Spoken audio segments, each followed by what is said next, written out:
So early on in my parenting, I realized I'm just going to make rules around things that bother me. Like, if this behavior the child is producing is bothering me, well, he can't do it anymore.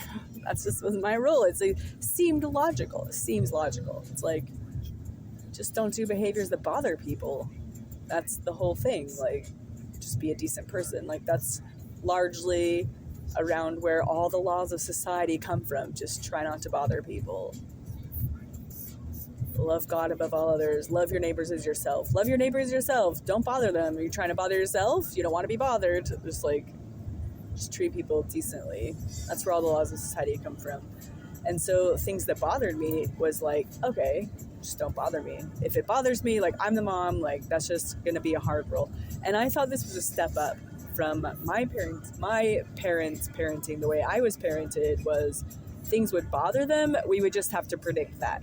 Things were never spelled out. It was just, don't bother them. Yes, that is the rule, but like, you just have to know. There's never like an explanation, a predictable pattern. I mean, some things were predictable. I would say for the most part, it was predictable. But then there were times when it wasn't. So I'm thinking this is a step up. I can articulate the rule, give them something that they can expect. If it bothers me, you can't do it.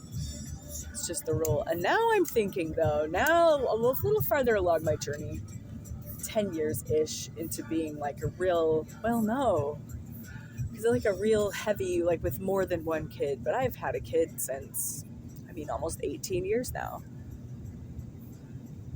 So 18 years later, and I finally realized how to be a mom. It sucks. It makes sense to do the multi-generational parenting with like grandma staying home watching kids and parents going to work or whatever. Because in a farm, that makes sense, where the more younger people are doing the physical stuff. And then the kids are kind of being taken care of and looked after by somebody who's a little wiser with more experience, more life experience. But anyway, with life experience, here we go.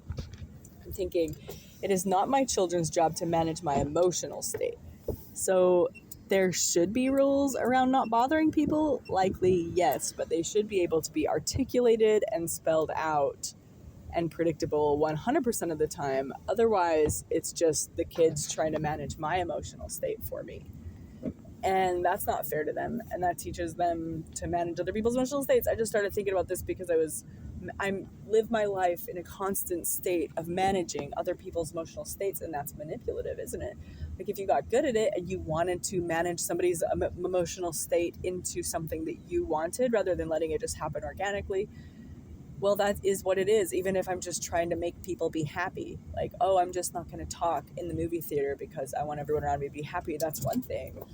But I'm going to like smile so people around me are happy. That's a little, that's into the realm of, you could have good intentions, just wanting people to be happy. Or you could have bad intentions. You want people to be happy so they go along with your scheme that you're doing. There's levels, of course. I don't think I'm manipulating on the point of trying to alter people's behavior to do my bidding or anything. But I do alter people's behavior and emotional state. I intentionally try to alter people's behavior and emotional state almost constantly for the positive. But if I'm upset or mad at them, I try to alter their emotional state for the negative.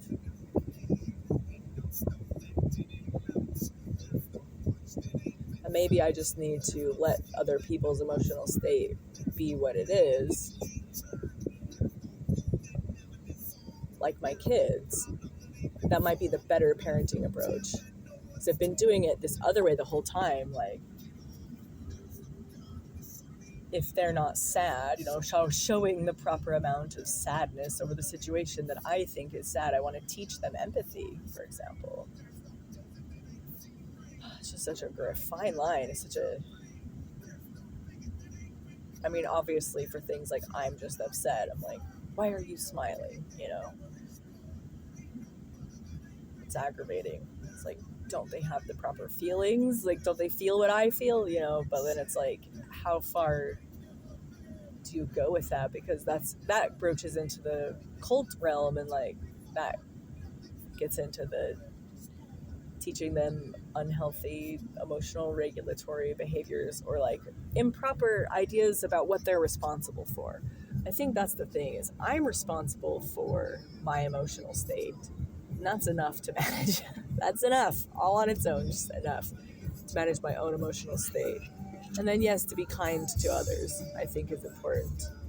But yes, managing my own emotional state. And I think that's what Jesus is pointing at. It's what Don Juan points out. Like, that's like a very basement, bottom level of entry into the kingdom of God, right? It's just managing your own emotional state. Let's just work on that first.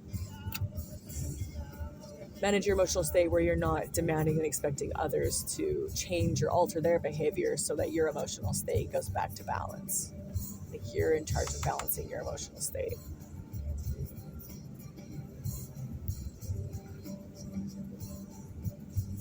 And I think applying that to my parenting and my children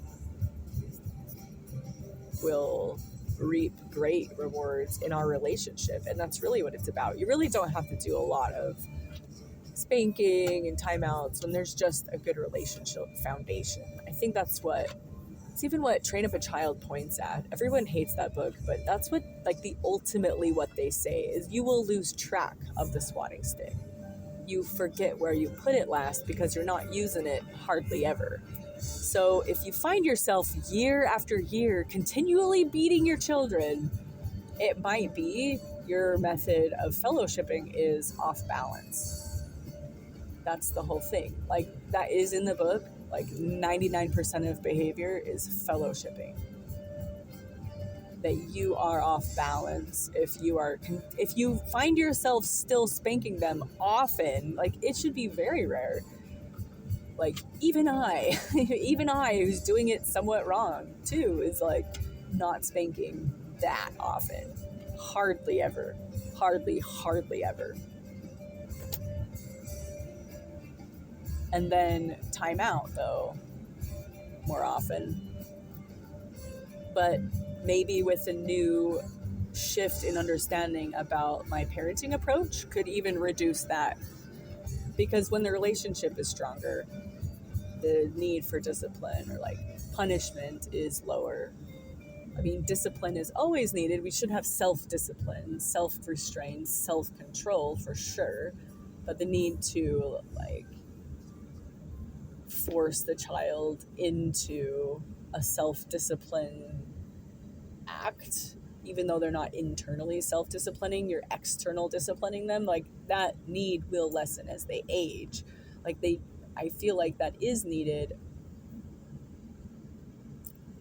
under 5, like under 10, even at 10. Like, there could be times, but it gets lower with age. But like because I think learning self-control,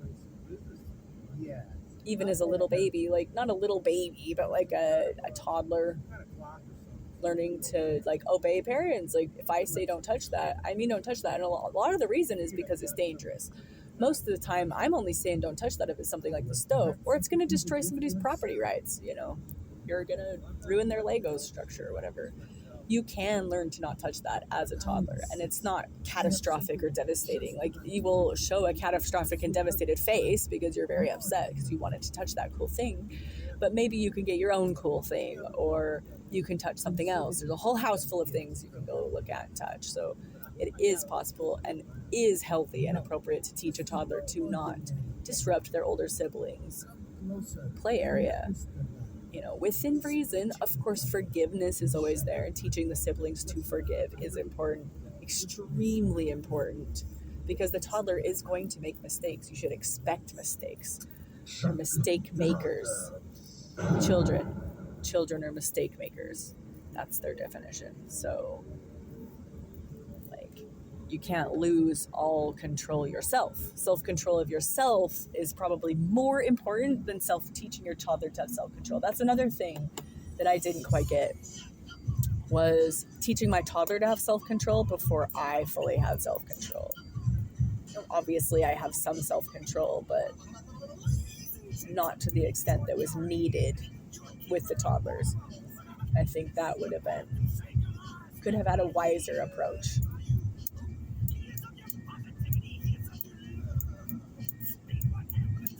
So working on your own self first, and then naturally your spanking will not get out of control. Your timeouts will not be inappropriate. It'll just be, you have self-control. You're not punishing just for your own emotional states. Like, have your children manage your emotions for you, basically. Just first, and it's not that hard. Take a little time to manage your own emotions and stay calm even in really tough situations, and be able to speak rationally and calmly even when things are catastrophically happening around you. That's what it takes. Like, you've got poop on your arm, you've got a baby screaming, you've got a toddler crying for something, two toddlers fighting, crying. One of them's crying, complaining, "Mommy, this other one did this thing to me," and you're just like, this is chaos. This is a nightmare. And you got a pan of noodles boiling over on the stove. Like, sometimes things get catastrophically bad, and learning how to maintain self-control, even with that, having a perspective, cultivating a perspective of like, okay, prioritize, first things first. Okay, go turn off the stove, take care of the baby, wash your arm, take care of the toddlers, like solve their fight with them and just move through it, dealing with each issue in order of priority, calmly as it goes. I think that is like a mothering ideal or a parenting ideal.